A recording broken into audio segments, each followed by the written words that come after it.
does it mean to be a great teammate, or what does it mean to be a great listener, right? Find somebody and reach out and be willing to be coached.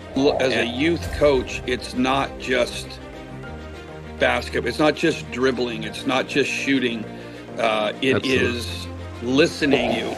This will save your teams from a bad practice. But one of the core values is just the idea of being a great teammate. One of the things that we have to be aware of is it really is about helping our players learn.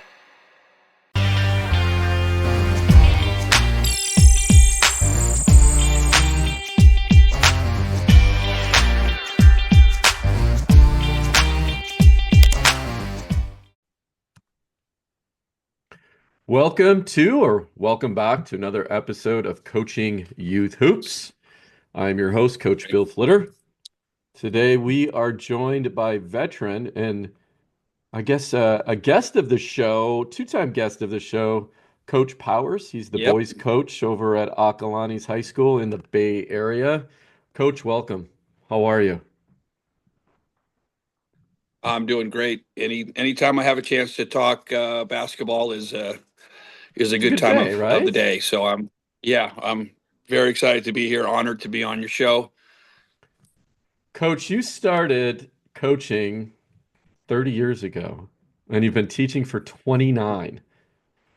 Did you learn a few things along there, or I'm trying to. I'm still learning. I'm still learning, and right? I think if hopefully anybody that's listening to this will be able to take that with them. That just don't stop learning. There's so much that we don't know, Yeah. that we could all probably fill a big arena and just be open to that. But yes, I have learned some things along the way too. Well, we're definitely going to dive into those. And one of the things we want, we got together again because I just wanted to get an update from you. And, it's always great to have a veteran coach on the show to teach us young guys, so we don't make the same mistakes, right? That's why Yeah. we're here. But, I wanted to dive into this idea of the mentorship in basketball that you brought up to me because I think it's really important. And, if you think about like a typical high school basketball player, they may have multiple influences, we'll call them, right? Parents, their high school coach, or even their grade school coach. And then the third one is, any AAU program they're on. That's a lot of voices in a young person's head. And, hopefully they're aligned, but I am sure, as you know, and you've experienced, they're not always aligned. And the question is, how how can we, as that young person's growing mind, help him develop with all the different Yeah. Well, voices? I You know, think Yeah, well, I can appreciate you bringing that up because I just had a conversation with a player last week and I made that very statement. I know you have a lot of people that you're listening to. hmm As the high school coach, I am not the sole, contributor to his improvement. He's hearing from a lot of different people. So um, I think as much as like for the high school coach hmm to align themselves with the AAU coach.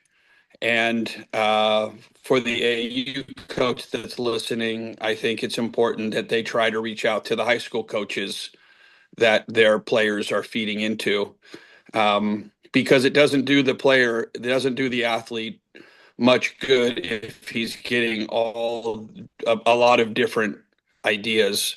That doesn't mean they have to be completely the same, but I think just developing that relationship with the AAU coach as a high school coach, or the AAU coach developing some type of relationship with the high school coach really is helpful. Yeah, and And I again, think this is also communicating with parents. yes, absolutely. This is an ecosystem, and I've been in situations where, you know, the girls that I train in my area, they're going to go on to typically, two different high schools for the most part, maybe three. Okay. One of them being yours. And, then we got Campo and Miramani. And there's, of course, a few outliers from there. But, I always make it a habit of reaching out to the coaches, right? Just to say, hey, you have these X number of players. Here's their strengths. What do you want me to work on? Right? They're coming into your program. Yes. What's your philosophy? What's your teaching?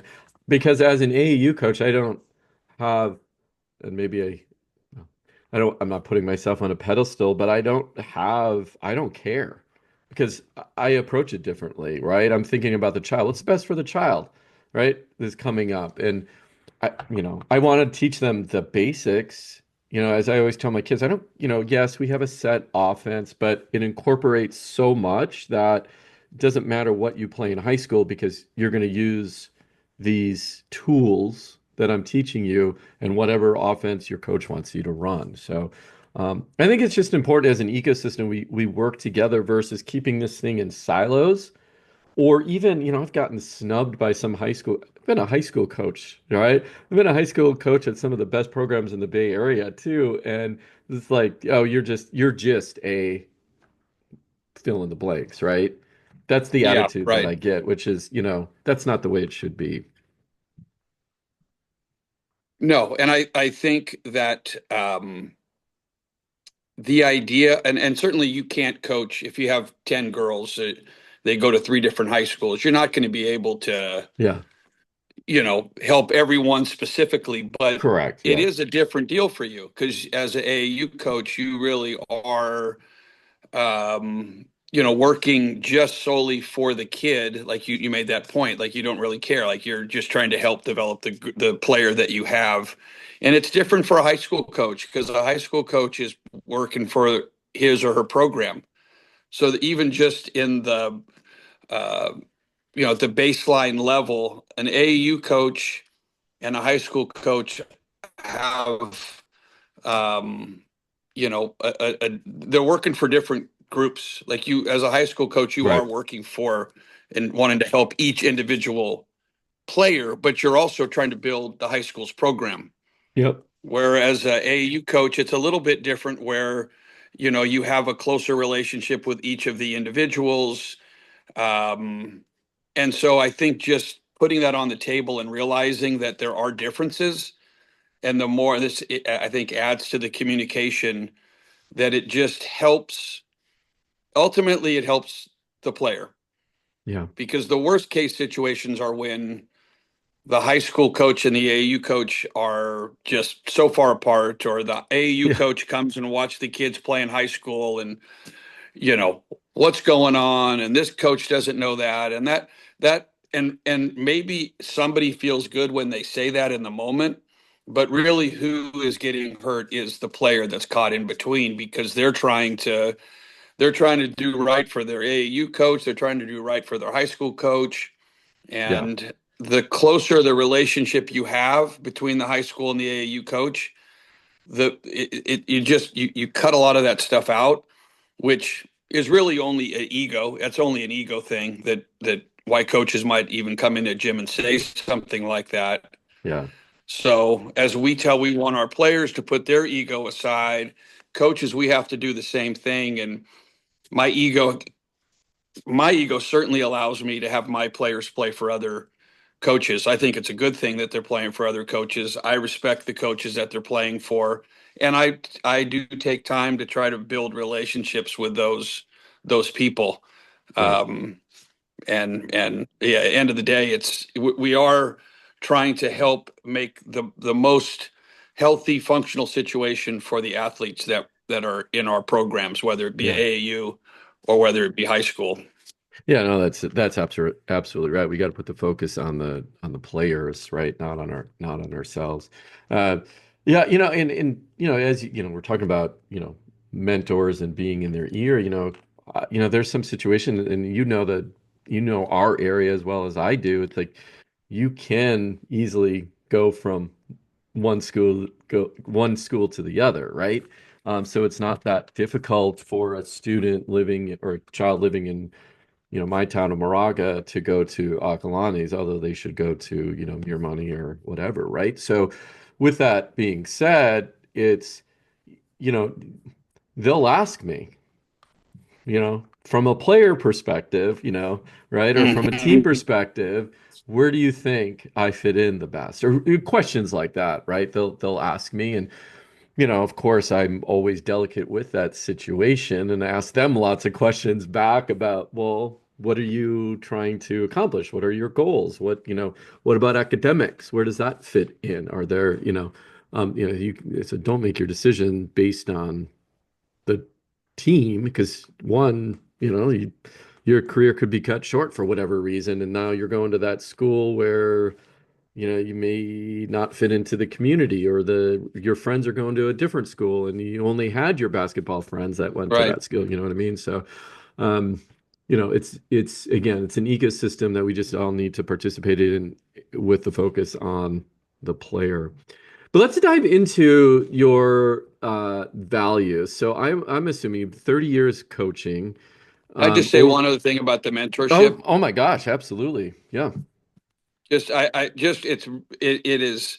I just think for a beginning coach that's listening to this, an old coach that's listening to Yeah. this, having people that you can reach out to that will give you constructive criticism that aren't Yeah. just there to stroke your ego is imperative. Find somebody, and they're out there, even if you don't have a large group of coaches that you have that are within your reach. It is amazing how many people would just, if you reached out to somebody that you like, that their style or something about them, and you don't even know them, if you reach out, chances are very good that they will reach back to you. Hmm. And I think I just, if you don't have somebody that is experienced, then that is helping you, then where would a coach get their, where are they going to get their feedback in regards to whether or not they're doing a good job? um, Yeah. and it's not just wins. There has to be more to that.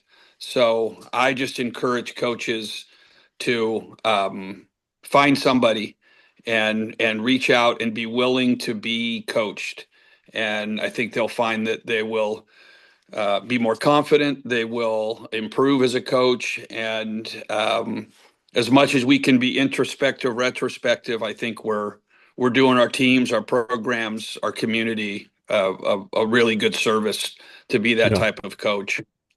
And also it's funny you mentioned that too, because one of the other groups that I guess I invite into quote unquote my circle of trust, is are a few key parents who one, I trust their opinion, or I know that they'll at least have the right intentions in mind. Even they're a little bit biased towards their own child, so you can't obviously just have one parent's perspective. But I do engage with them quite a bit, either at practice, or after or outside of practice, to just you know to ask them questions about style or Mhm. communication, or not the but necessarily the basketball stuff, but all the other stuff that's involved. And I think that's important too as a coach, and that's why we do these podcasts too, right? If you're, this particular one, we appeal more towards, the grade school type coach, teaching younger kids. But it is, there's a lot of coaches that want to coach in high school that listen to this. B, everything you say, so far and have said in the past on this show is I can take that as a grade school coach and use that advice as well. So it's having these types of conversations that I think are crucial, to the development of the kids. Well, and for the listener, that we, like you mentioned, that I am a high school coach, and that's what I've done for 30 plus years. But I'm also currently coaching my son, who is in 11U AU, and I've been coaching that Mm-hmm. group, NorCal Elite, for 3 seasons now. So I was with 9U, 10U, and now 11U. So I'm right in the heart of grade school youth coaching. And a lot of what I teach and the other coach that I work with is how do you develop players that will be a good high school player, like Yeah. somebody that is aspiring to what are the things even yesterday in practice, like the things that I'm talking about to the group is how they run over to a coach, how they stand in front of a coach when he or she's talking. Do they lean up against the wall when the coach Hmm. is talking at the end of practice? To which I'm always, you're not leaning against the wall. So it's just as a youth coach, it's not just basketball, it's not just dribbling, it's not just shooting. It Absolutely. is listening. It is your body language, how you present yourself. And so I think that I look at it, having done it so long in high school, I know what the high school coach is looking for. Um, and so I think that's where if you get mentoring, if you connect with somebody or you connect with the high school where your kids are going or at multiple high schools, I think you'll hear information beyond just, yeah, we want you to teach them how to dribble. Um, because Yeah. frankly, I think that stuff has a ceiling. There is a ceiling to how well you can shoot, dribble, pass, see the floor, those things like that, where there is that ceiling gets risen when you start adding in your attitude, your effort, your eye contact, whether you're a great teammate. Those things now take whatever skill level, and now you become even better, more valuable than you would be if a young player wasn't hearing those things. And Yeah. No, absolutely. that's what I, I would encourage the youth coach to make sure that they're also spending time on yeah. just And, the things that help right. players learn. Yeah. The little things, I had my big thing recently with, especially with my 10U team is, I'll blow the whistle and they'll walk over. I'm like, what do we Hmm. like?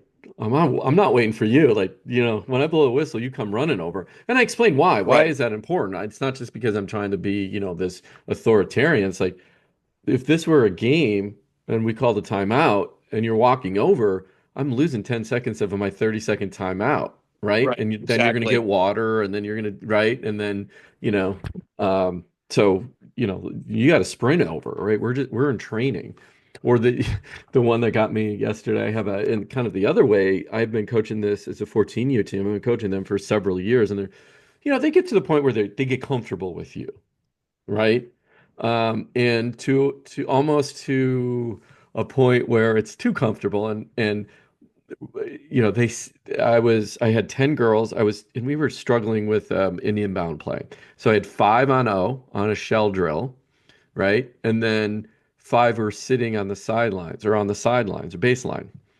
Well, I turned my back because I'm focused on the court. They're sitting down chatting with one another. Mhm. And I'm like, no way. Like, no, Yeah. this, right? I'm like, hey, up and on the baseline because you're going to learn something just by listening to me that I may not say when your group is up. Right. So little things like that you have to Well, teach them. well,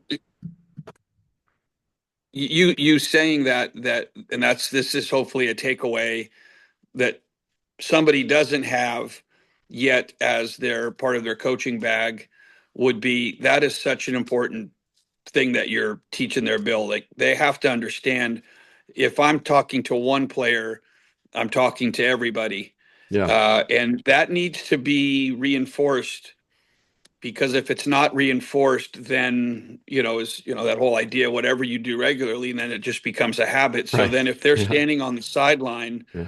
and they're not listening, and really what you're doing is you're preventing some future bad situation in a practice because there's there are a couple things that really kind of are going to be pet peeves to coaches, Yeah. and one of them is when you are correcting something and then somebody comes on the floor and makes the exact same mistake that you know Bobby or Sally just made. And if you can teach them at 10U or still 14U or at a lower level, a younger age, that this is really important to you. Like this will help you. This will save your teams from a bad practice. Yeah, Those are the things that get you on the baseline and make a coach run because you're not listening. So if you, in your program, whatever programs these coaches are a part of and coaching in, if that can be the things that you're looking at, you're helping that kid. Like now they go to a high school and the kids on the sideline are actually listening because they realize that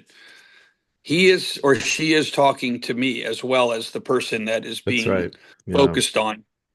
Well, let's dive into values. You know, every coach and especially high school coaches, they have their set of values that they share with their team. And I'd love to understand over the years too. So when you first started coaching as a young coach and up to today, how have those values changed if they have, or are there still, is there still a core value that you're carrying with you for 30 years? Yeah, a great question. And I'd like to think that one of the core values is just the idea of being a great teammate.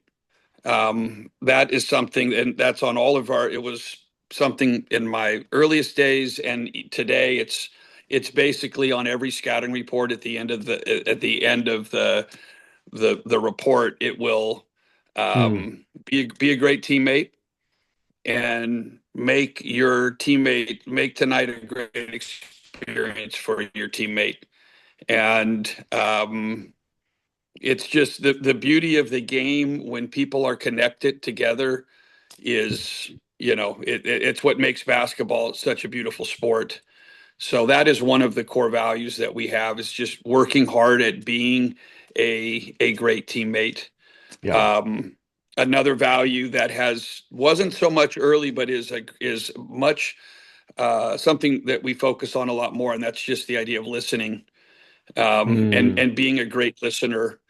I say it at the end of our banquets when we at the end of the year when I have everybody together and you have the opportunity to sort of make a statement about what you're looking for in the future, young kids that want to continue on in the program. And it's basically two things, and that's be a great teammate, as I said, and be a great listener. Because if you're a great listener, then you will hear the things you need to hear to be a better player.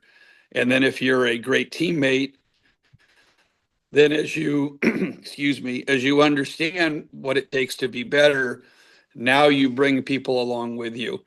Now you help your team. Now you're somebody that people want to play with. So it to me, it's kind of as simple as those two things. Like if you're a great Hmm. teammate and you're a great listener, everything will shake out as it should. And being a great teammate is not just waving a towel or slapping five. Being a great teammate is getting into the gym and doing the work when nobody's watching so that you're getting better, so that in a month, 2 months, 6 months, you will show improvement on the court that then helps everybody, helps the coaches, helps their teammates. So I think it's important to kind of dissect that. Okay, what does that mean to be a great teammate? And what does that mean to be a great listener? And just create that list. And from there, those are the things that you want to make sure that you're teaching to on a daily basis Yeah. And reinforcing those and yeah, yeah, and absolutely. reinforcing those. Yes. Yeah, well, and like you said, I think what's really important is the definitions of those, right? What does it mean to be a great teammate, or what does it mean to be a great listener, right? And drilling into the details and because otherwise we have our own perceptions, right, of what being great. Well, I give them high fives and I show up for practice all the time. That's a good teammate, or I'm Yeah. always doing X, Y, or Z, but you're in your mind, you like you said, I think what's important too is like, no, being a great teammate is you're putting some extra work in. So when you do show up to practice, you're going to be well prepared, as an example, right? Yeah. Because it's not just for you. All that work isn't just for you. All that Right. work is for anybody that's going to play with you, anybody that's going to coach you. Um, So it's yeah, that is I like what you say as far as like creating your definition Yeah. And you're right, it's not cookie cutter. And Yeah. I wouldn't get on here and say it has to be these five things, but if you're a coach and you're like, okay, I hear that, and yeah, it makes some sense. Well, then take the time, get in a journal, write out what a great teammate would look like. What does a great listener look like, and go from there. And I as we try to develop these characteristics, I think it's important also to figure out what is going to need to be unlearned and what are the things that we don't Yeah. want to do, so that, because that's, not to go down another path, but one of the things that we have to be aware of is it really is about our helping our players learn. Yeah. It's about learning, and part of learning is unlearning. Because for every kid that's trying to be a great teammate, for every kid that's trying to be a every kid that's trying to get better, something has to stop being done in order for them to be able to improve. Yeah. Something has to, you know, I'll just say it as I say it and think something has to die. No more. It no longer exists in order to Mm-hmm. become better. If you're going to cling, and one of the things that throughout this that maybe I'll put in a book plug, or an author plug, or Yeah. another podcast plug, but and one of them is chop wood, carry water. um, and um, the important thing about that book, chop wood, carry water, is that one of the things that they talk about is that you're not clinging to things.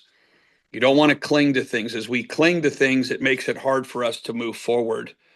um, and and I'm drawing a blank here on the author of that book. I want to be able to. It will come to me, and I will share that, because I think that that's a book that um, would be good for coaches to read. It was suggested to me by a college coach, and the thing about chop wood, carry water is it really is about just being a servant. It's about Mm. being a great teammate. It's about doing things for other people.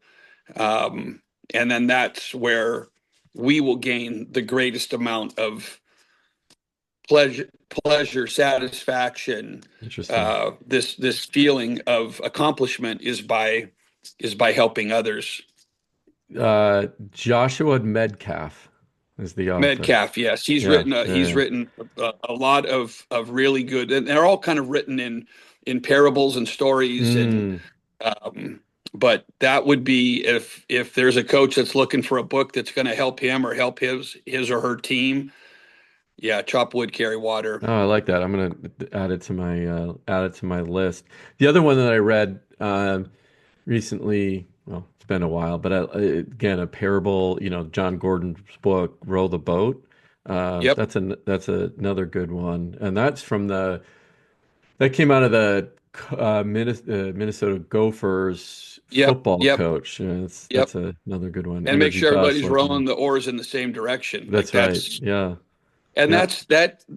that goes back to what we were talking about earlier. And you said it. You've got a high school coach in the boat. You've got a AAU coach Yes. in the Yeah, boat. You've yeah, got a yeah. parent in the boat. That's right. You've Friends, got right? these Social people, media. Yeah. friends, social media, and you may have a goal as to where you want to get that boat to get to. But if you're fighting, if one side of the is rowing one direction and the other side's rowing in the different direction, you're not going anywhere. And a quote that really has stuck with me for 30 plus years is John Wooden's "Don't mistake activity for achievement." Mm. Yeah. Yep. It's not good enough to be in the gym, either as a coach or as a player, if you don't have an intention. There's something that you want to focus on that given day.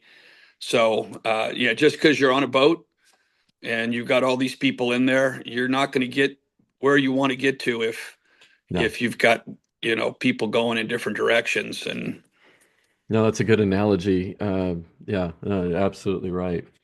Uh, I have this question that just came to me. And this isn't a, I don't want it to be a, uh, this is not a rant or but you've been coaching a long time, 30 years. And look back, your maybe like your first 5 years of coaching and look at the type of child that you were coaching or young person you were coaching to today's athlete. What what's changed? And it's not a negative, it's what's the difference between Oh, those it's two athletes? well, the athletes are different. I will never forget this, and this was, probably 30 years ago, Yeah. listening to Bobby Knight, and somebody asked a question similar to that, Bill, and Hmm. he said, kids are not different. It's the adults that have changed. And Interesting. so he was saying that, from the point when he said that to decades previous, that the kids are still the same, but now the parents and the coaches and the adults in their life, the teachers, they're softening to a degree, or whatever word you want to use, that would Hmm. create a change. But the kids are no different. It is not the same now, though. These kids are have so many different influences, Yeah. and I know that people will disagree with this statement, and some people want to just say, well, you can't just continue to blame the pandemic. But the pandemic has created a residual in some of these kids' lives that are the age of high school students. When we went through that, my kids were in kindergarten and second grade. And I don't think it affected them that greatly. I think it was an inconvenience, Yeah. but to the high school kid who was maybe in middle school, who was having expectations lowered a little bit because you're sequestered in a room, families are just trying to survive. There's no there's no playbook for how do you parent during a pandemic. So I think where kids probably needed to hear Yeah. no, where a 12-year-old or a 13-year-old needed to hear Mm. no, how do you say no? I'm just trying to survive in a household. Right. So, and Keeping the that's not peace, it's not a right? statement of judgment. It's a statement Yeah. of survival. It's Right. a statement of Yeah. survival. So now we have these kids who have, they've that's part of their socialization, Hmm. part of their human development. Yeah. Was not really hearing no when maybe they needed to hear no, or having the bar raised when it needed to be raised, yet it was lowered just to make sure that these kids were getting through this.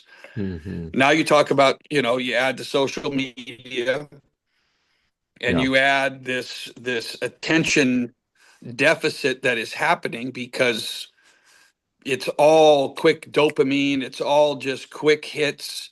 And there is nothing quick about improvement. There's nothing quick about building a team and Yeah. taking a team and making it like there's no uh let's just go to Amazon, and in 8 hours, if I'm lucky, it's sitting there on the doorstep. Like, getting Right. better is Yeah. having to walk to a sporting goods store and pick it out and then walk. So I think, to shorten this, to let's get to the point. I think the fact that they see things happening too quickly, or they expect things to happen too quickly, um, and that works against them. You and I, I'm older than you, but still in our generation, things came a little. We understood things coming more slowly, Yeah. Well, um, and we talked about and on now the it's. yeah. Oh, sorry, go ahead. I was going to say that now it's it you, and we might have mentioned this in the last podcast, where it's like, okay, you got to work on your rotate, you got to work on something. A kid will take 3 shots, and then how does it look? Well, Right. okay, tell me in, like, 997, and now you've got 1,000 shots, and then we can, Yeah. or five. So I think they just have this expectation for immediate gratification, which scrolling does for you. It gets you those hits that that Yeah. that make you, you know, but they're short lived, and improvement is not short. It is long and it's arduous and it's tough and it's filled with setbacks, It's not plateaus. linear, right? It's not Um, linear, right? So you don't grow, just because you put the no, time in doesn't mean you're going to grow. no, You could actually go backwards some and then make, no, you do. 3x leaps, right? On the next round. So, especially now in the you, I mean, that was a great way of saying it, especially if you think about an AAU program, right? You're paying $2,000 for an AAU program for a season, right? Or a year, or however you want to explain it. But the parent is paying, $2,000. Well, if I pay for anything, I expect a return, right? And a lot of parents think this is a Yes, transaction. It's not a transaction, and the brain development and the physical development might not be there for your child during that season, right? And it could be delayed. So thinking right. about growth is, okay, I paid you this money, you're practicing X, you're turning up for tournaments, so I expect Y back. It doesn't work that way. And I think that Yep, yep. we have to get out of that mindset. But Well, and yeah, to that, and to that, it is, and this is probably as much for parents as it is maybe for a coach to communicate it. In my opinion, and from my experience, yeah, that and now having a son who's playing basketball and who's 10, going to be 11 soon. um, I'm investing in his experience yeah, with the game of basketball. hmm, That's where my investment is, so that he improves, so that he can enjoy the game more, not investing for some outcome 4 years from now that he or she is going to be a college basketball player, yeah, because yeah, that is uncontrollable. Where the experience of becoming better and now I enjoy the game more because I am seeing improvement, well, that's going to lead my son or anybody's son or daughter in a path that potentially moves them towards improvement. And then if that improvement ends up with the result of a college or a college career, then that's fantastic. But if you put that in the front, that's why you're putting all this money, and you're not thinking about their current experience, but you're thinking about some outcome. I mean, it's what we tell our players all the time, like at Akalani's, that you don't want to get connected to your outcomes. You want to connect yourself to the process. I cannot connect myself to the outcomes because a lot of times I don't have full control over that outcome, but yeah. I have full control over the process. People have heard attitude, effort. They're the only things that you can really control. So I think the investment, yes, you're investing, but let's just think in terms of investing so they enjoy the sport more. Then let the sport and their talent and their improvement take them somewhere. Otherwise, I think it's just you're setting yourself up for for disappointment and failure when you connect too much with the outcomes. And that could be Yeah. with a shot. Just let the shot fly. It feels good coming off your hand. If it goes in, it goes in. If it doesn't, it doesn't. If it aligns with the coach's idea of what a good shot is, what a great shot is. If you miss it, and that's to the youth coach also. Like when you see kids miss a layup and go, "Oh my gosh," or miss a shot and have some result, some response that you can see, that kid is connecting themselves to the outcome. Yeah. Yeah. And that's last play. That's not next play speed. So Yeah. um, I think all of it is connected, and even going back to where is the kid different? Like you can't hack improvement. There's no hack, there's no shortcuts, there's no, Yeah. it's just time, effort, and it's important that the kids are got a smile on their face, and they're learning to find the joy in the game and in the process. And if we spend too much time on the results and the outcomes, then it's harder to find the joy. And Absolutely. it's Well, and it's also the comparison, right? One child versus another, right? You're on a team, so you're seeing how the other players are. And, like as we said before, growth is not a linear thing. So you can't compare your child to someone else's. There's multiple reasons why, right? In the development of their brain, their yeah. physical ability, etc. They grow in spurts and both physically and mentally. So it's hard. I get it. It's really, really hard as a parent sitting in the stands and because you want nothing but the best for your child.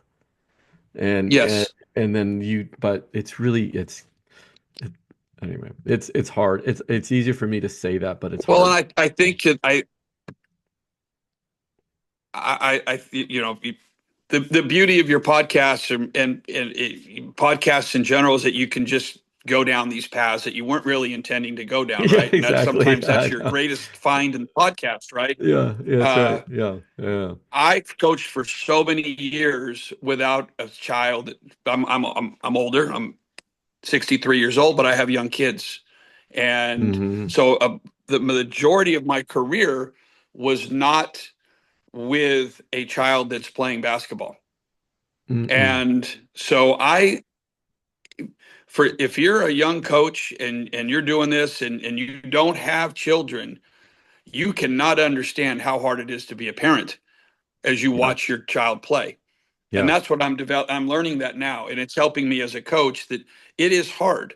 Parenting is hard, sitting there and watching your son or daughter play the sport, be subject to decisions that a coach is making, being taken out, being not played. You just, you name it. So for and let's go back. The parent is in the grandparent, whomever it is, the guardian is in that boat and is right. part of the process of rowing the oar. To disclude them and be like, I'm not talking to parents, or you Yes, really that's is right. not. Yeah, I yeah, don't think it's I don't I hate the word fair. Anytime my kids ever say fair, it's I'm trying to eliminate that word from their language. Um, but I think you have to include the parent. There yeah, has to be a parent has to feel like they have a pathway to the coach. And sometimes it's the best person that you could ask. Like you said, sometimes you'll include a yeah, parent. Nobody knows your player better than their parent in most cases. So just having some ideology that I'm not going to include a parent in any of it, like, is just you're taking what might be the best person that you could ask to figure out how to better coach that person. Then and so yeah, I mean you have to have parameters and there has to be boundaries correct. and Right. yeah, it would be nice and easy if we could just put blinders up and just. But I think at the end of the day, you're probably hurting the kid, you're hurting the player. Yeah, no, no, that's absolutely right. And I think I've had situations where a parent would approach me with a situation that was going on in their family, and it made a lot more sense of how their child Yep, was reacting on the court, right? And again, I yep, don't expect them to share every little thing, but this wasn't a little thing, it was a big thing, right? And I don't want to contribute to that. I want to have that in the back of my brain, right? I want to push them. I don't want to treat them any too much different, but I want to have a little bit more empathy and understanding of maybe, they just don't have it today because of this situation. right, It's a balancing act, but it's right, something you got to put in part of the algorithm of how you, right, that spits out how you're going to coach the team and yeah, that particular yes, player. So again, you can't, a lot of kids come, and I hear this a lot, especially from the older girls that I coach, is this is my escape, right? This is my happy place. I come, I get to hang out with my friends, we play, and this is my happy place for the hour and a half each practice. So, um, let's talk about, you talked about earlier on, you talked about, because I think this is such an important subject. You talked about defining wins and losses. And I look at them one way, and I'm curious, how do you define a win and a loss? Especially in the culture that we live today, that's in, well, do you feel as a coach that you're pressured to win, and has that changed over the years as well? And win in the scorebook, that is, right? Um, yeah, yeah, yeah. I mean, I don't know if I would say the word pressured, but it also it's consistent with I want this now. I want this, yesterday. I want this improvement to happen right away. Yeah, I think there's some. Um, I think maybe my experience as a coach and working towards improving and building that it's sometimes slower than what you may want it to be. Mm, So mm, hmm. I think the pressure is just is to have come quicker. Um, and but I I think that winning and losing it's important to strive for winning. I think there's a scoreboard you want to win, and that's there's nothing wrong with that, but it cannot lead. It can't be your lead. I think your lead has to Mm, be your values. Your lead has to be the things that you know are important that are going to transcend a scoreboard. Um, because the scoreboard's going to end, but we spend so much time with them that it's important to get them to. This goes back to sort of that process driven mentality. Because the scoreboard, the grade, the GPA, those are two very consistent things that are very similar. They're going to end at some point. And then what you're left with is what type of person are you? What type of teammate are you? What type of boss? What type of coworker are you going to be? I mean, so those things can't be determined by a scoreboard, by winning or losing. And ultimately, that's what we're doing as a coach. I mean, it's transformational. I like to think of myself as attempting to become better and better and better at being a transformational coach and somebody that we're changing people and trying to help them develop into the best version of a man, the best version of a woman that they can yeah. be when they're done playing and they can draw back from experience. So um, I just was meeting with a player with exit interviews, talking with players now that for next season that are returning players, and um, you know maybe this is more for the high school coach, but in 20 years when they gather, they're not going to be able to say what their record was. Yeah. Like our record was 22-7 this past season. We were 11-1. I think in 20 years, they're not going to be able to say 22-7 and 11-1. But what they are going to talk about is the guys and the locker room and the the dinners they had together and the experience of just being on a team. Yeah. Oh, and you, And coach, right? so They're gonna that say, needs "Hey, to. coach, what's the feeling? What's the feeling you gave them?" Right? Um, you know, Yes, what? yes, yes. So, yeah, And I think this connects to where a question you asked earlier about how is it different? Okay, yeah, that 5 years ago, not even pandemic. 5 years ago, there wasn't a transfer portal. Five yeah, years ago, there was not, like this year, where on the first day that it opened up, there were 1,200 students that had jumped into the portal. Okay, that is it all it all seeps down. And the thing that's most the NBA and high school basketball, that's apples and oranges, right, right? yeah, yeah, College basketball and high school basketball are very much alike, are very similar. It's the closest thing. And so now when you have kids that are going to be transferring, it becomes very easy, or without even knowing it, you feel like I have to win because if I don't win, the kid's going to transfer, or feeling like I have to make decisions to people and not decisions to your values as a coach. Because once you start making decisions based on a parent or on a kid, hopefully this kid's not going to transfer, so you coach them in a certain way. Well, now you're going away from the values of be a great teammate, be a great listener, if that makes sense. Yeah. And Yeah. and Yeah. once you start going to people, people are going to change as the wind changes sometimes, but you got to be rooted in something. And so, yeah, winning, losing is taking on a different meaning because I want to go to where I want to go where they're winning. I want to go where they're Right. already winning. I don't want to Yeah. just help build something. I want to so it, it is a different it's a different animal now because of this transfer and how much that's happening in college. Um, it we have to be ready for it at the high school, and it happens. It's already happening. It's already happening. Yeah, exactly. It's It's coming. probably So, happening more now than it did 10 years ago. So and that becomes harder.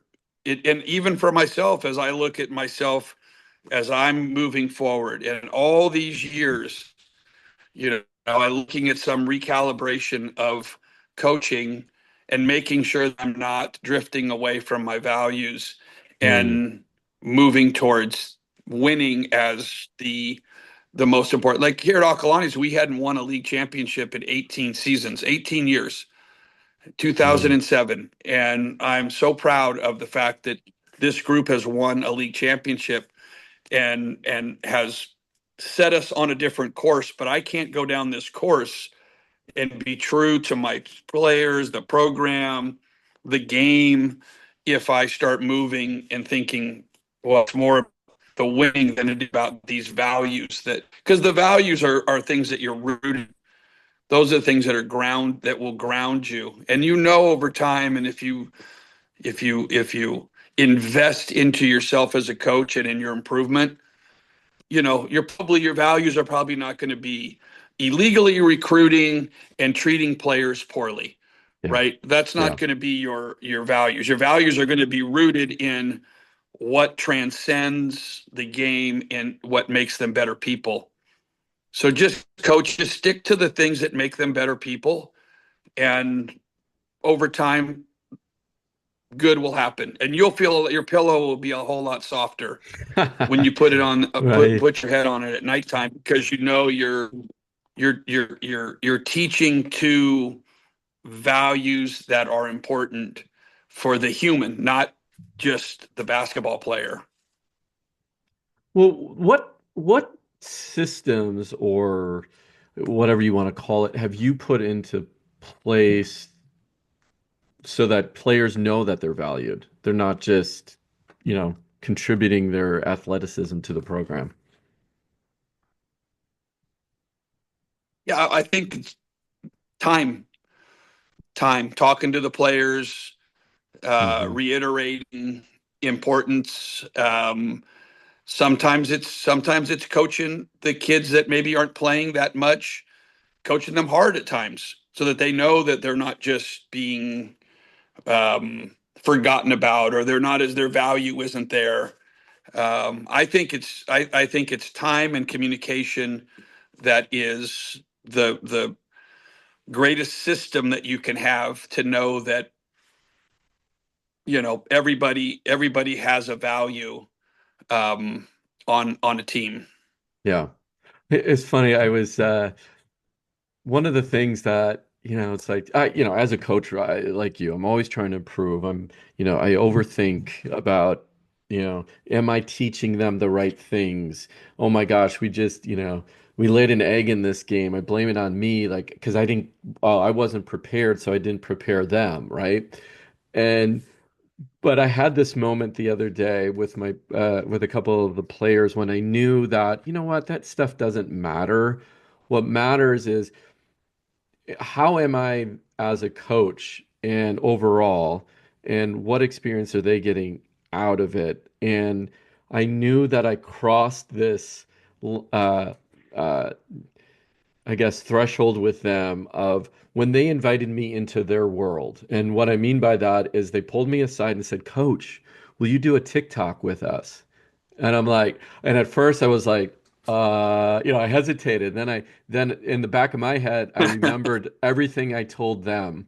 Hey, you got to push your outside your comfort zone. You're right. And that, I'm like, oh, I got to listen to my own advice here. Yep. So I said yes. And they're like, we'll teach you the dance real quick. And I'm like, oh my gosh, I'm thinking, I'm not saying this out loud, but in my head, I'm like, oh my gosh, what did I get myself into here? And they're going to teach me this dance, and I'm an awful dancer, right? All these things are going, I'm never going to remember what I'm supposed to do. Um, but I did it. And I was at that moment, I just realized, like, oh wow, they just invited me into their world. That's huge, right? And I don't say that to pat myself on the back. I say Yep. that to, that's what look for that's a win to me, right? That's a huge win that Yeah. I've done Yeah. Yeah. something Yep. positive and changed in their life. And anyway, that's it was outside of the, you know, wins and losses in a basketball game. So Yeah. That's cool. yeah, it was a lot of fun. I'm curious, kind of the last question here. Again, coaching a long time. How have and let's get into the X's and O's. You probably seen the game kind of evolve over the last 30 years.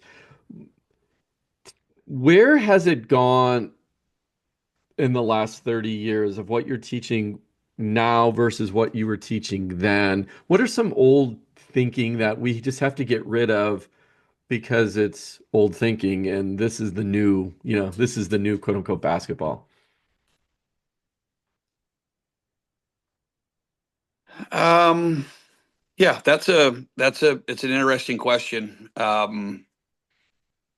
How do we, what do we no longer want to potentially teach that I've been teaching early on? Yeah. Is that kind of where Yeah, like versus now what you're versus asking? 30, yeah, versus now versus 30 Um, years ago.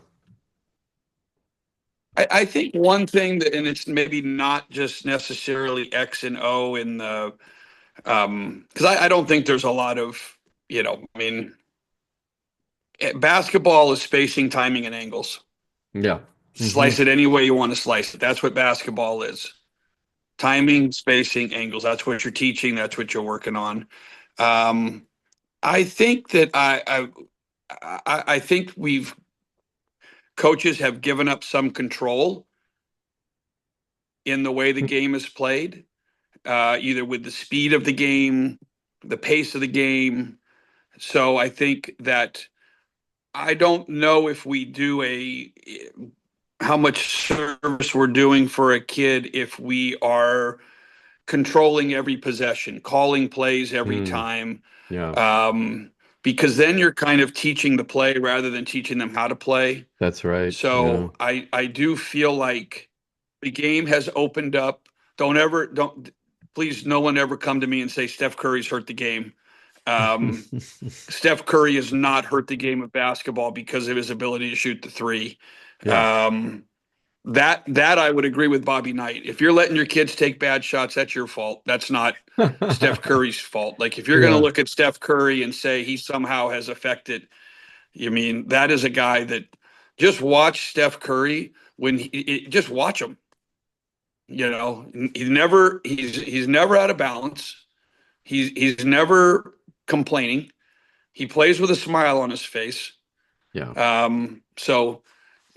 But the 3 point line has changed the concept of shot selection, and that's a long time too. That 3 point line's been there for quite some time. So I think back to your point. I think that I was more controlling of possessions Mm, early in my career, and I'm less controlling now. And I think the game is played at a little bit of a faster pace. So there's a little few maybe more mistakes that are going to happen. So you got to be okay with some turnovers. I don't think you can, it's it's it's a game of mistakes. So but yeah, I think it's just a little bit of a faster paced game now as I'm teaching it than I would have taught it 25 years ago. Yeah, yeah, that totally makes sense. And I love the way you summed that up, I because it's would so say true that's about, probably, not, oh, sorry. The game is about timing, spacing, and angles. I mean, that no, it is. And if you can teach that, and you have that lens over the top of the game, it's going to help you be a better coach and teach the game a lot better. All right, last question before we wrap this up. All right, we got a lot of coaches listening. You have a ton of experience. Uh, they're all leaning forward, waiting for the last words of wisdom. Okay, so what is that? yeah. And we're going to make this really simple, hopefully. Or actually, it's harder on you, simpler for us as the listener. What is that one piece of advice you're going to give to a first year high school coach, a dad that's coaching his grade school kid? Because you can approach it now from both perspectives. So, what is that one just piece of advice you would give all of us coaches? Oh, I stumped him. He's thinking now. I love Well, it. for the new coach, Yeah. for the inexperienced coach, I think the greatest service you can do for your players is to take the time to have an organized practice plan Mm, so that you can lean on that plan, whatever it is. Just be confident about what it is going to teach that particular day. Um, because if you have a lack of experience, then the only thing you have to is whatever your preparation is. And those players deserve a coach that is prepared. yeah. And so I would say that is that. And there's so many resources today. That's one where the game is so much different. When I started coaching, there wasn't YouTube. There wasn't the ability to just go and put, zone offense and then have all these things that are there available to you. So now it's almost inexcusable to not be prepared coming in to a practice because you've got the resources to put it together. It's just your wherewithal to be able to put it together and make sure it's organized. And that's where get somebody to help you. If you're a new coach at a CYO level or AAU, find that high school coach in your area or find a coach and ask him or her to help you. Hey, take a look at this. Do what we're doing right now in a podcast forum by just, hey, can you sit down for a half hour, for an hour? Not many people that I know that would say, nope, Yeah. I don't have time. Nope. We have time. It's our responsibility as an experienced coach to grow the game. Yeah, that's right. Yeah. I think if I may just add to that, to the experienced coach or to the coach that's done it for 5 years or more, right? That the two things that I would want them to be, leaning forward and listening to is one, teach and coach to whom the player can be, Hmm. not coach to who the player is. You have to coach to who this kid could potentially be. And you got to be fair about it. You got to be reasonable about where they can go and how much time you have with them. But coach to the potential, coach to the inside. Every kid, inside every person is a better version. And in so many cases, it's just dormant because they haven't had the right person to bring it out. But man, there is a difference between teaching and critiquing. Like, don't be that coach that critiques his team or her team. Like, anybody can critique what they're doing. Figure out a way to teach it so that Yeah. you can pull out that better version.